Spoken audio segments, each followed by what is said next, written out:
Buongiorno, sono Denis Bandini e vi do il benvenuto dai laboratori Immergas. Oggi vediamo insieme come e perché regolare le temperature della pompa di calore Magis Pro oppure del sistema ibrido Magis Combo.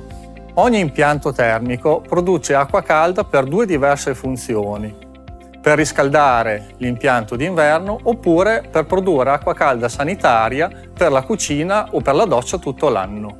D'estate, invece, il sistema raffresca l'ambiente. Partiamo dall'acqua calda sanitaria. Se è troppo calda, vi costringe a miscelarla con acqua fredda.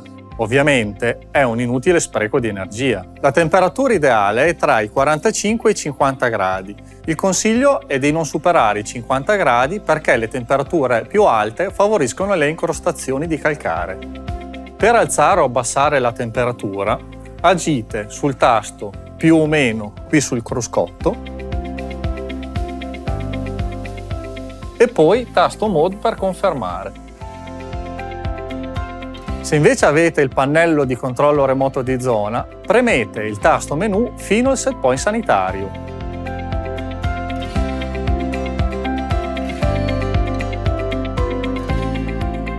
Ora passiamo a regolare la temperatura di mandata e la temperatura dell'acqua che scorre nell'impianto in estate o in inverno. I casi sono due. Sul display si può vedere questo simbolo oppure no. Se vedete il simbolo, significa che il manutentore Immergas ha impostato la cosiddetta curva climatica. Si tratta del sistema automatico di riscaldamento. Più fuori fa freddo, più si alza la temperatura di mandata e viceversa. In questo caso, voi non dovete fare nulla. In estate, quando si accende il raffrescamento, ovviamente avviene il contrario. Se invece il simbolo non compare, significa che la temperatura di mandata è fissa. Per aumentarla o ridurla, potete agire sul cruscotto di caldaia premendo il tasto più o meno, seguito dal tasto Mode per confermare. Se avete il pannello di controllo remoto di zona, premete il tasto menu, poi Set Point Zona ed infine Set Mandata. Ricordate che in inverno, se avete venti convettori o termosifoni, non andate oltre ai 70 gradi.